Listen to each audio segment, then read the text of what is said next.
പലരുടെയും പേരുണ്ടാവില്ല. അതിൻ്റെ അർത്ഥം നിങ്ങൾ കേട്ടിരിക്കുന്നതും കണ്ടിരിക്കുന്നതും ശരിയായിരിക്കില്ല. ഞങ്ങളുടെ പാർട്ടി ഇത് സംബന്ധിച്ച് ആലോചന നടത്തി കഴിഞ്ഞിട്ടില്ല. നാളെ ഇതിൻ്റെ പ്രാഥമികമായ ആലോചന നാളെ സംസ്ഥാന സെക്രട്ടേറിയറ്റിലേ വരുന്നുള്ളൂ.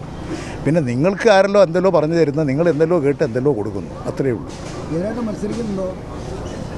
അതൊരു പ്രസക്തമായ ചോദ്യമേ അല്ല ഞങ്ങളുടെ പാർട്ടിയിൽ. അത് ചില സീനിയറെല്ലാം മരിച്ചുപോയില്ലേ, അവരെ പിടിച്ചോണ്ടിരാൻ പറ്റുമോ?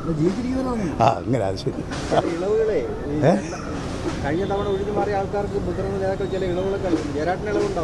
ഇത് സംബന്ധിച്ച് പാർട്ടി സ്ഥാനാർത്ഥി നിർണയം സംബന്ധിച്ചുള്ള ഒരു കാര്യവും പാർട്ടി സംസ്ഥാന സെക്രട്ടേറിയറ്റ് ചർച്ച ചെയ്ത് കഴിഞ്ഞിട്ടില്ല.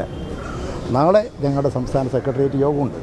അവിടെ ഈ ചിലപ്പോൾ ഇന്നത്തെ ഈ കാലഘട്ടത്തിനനുസരിച്ച് നോക്കിയാൽ അജണ്ട വന്നേക്കാം. ഈ കണ്ണൂരിലൊന്നും കെ കെ ശൈലജയുടെ ഒന്നും പേരില്ല ജില്ലയിൽ. നിങ്ങൾക്ക് ഞാനതാ പറയുന്നത്, ഇത് ഞങ്ങൾ ഇതുവരെ ചർച്ച ചെയ്തിട്ടില്ല. ഞങ്ങൾ ചർച്ച ചെയ്ത് തീരുമാനിച്ചാൽ അത് നിങ്ങളോട് പറയും. നിങ്ങൾക്ക് നിങ്ങളുടെ ഇഷ്ടത്തിനനുസരിച്ച് വാർത്ത കൊടുക്കുന്നു, നിങ്ങൾ വാർത്ത സൃഷ്ടിക്കുന്നു, അതിലൊന്നും ഞങ്ങൾ ഉത്തരവാദിയല്ല.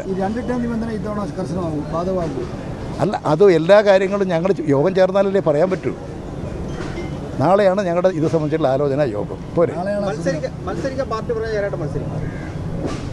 ആ ചോദ്യത്തിന് ഇപ്പോൾ പ്രസക്തിയില്ല. നിങ്ങൾക്ക് അത് വെച്ചിട്ട് കൂടെ ഒരു വാർത്ത കൊടുക്കുക.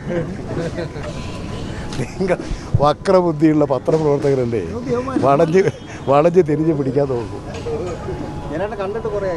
കുറേയായി നിങ്ങൾ എന്നെയും കാണാറില്ല, ഞാൻ നിങ്ങളെയും കാണാറില്ല, അതിനൊരാവശ്യം വരാറില്ല. ശരി, നമുക്ക് കാണാം.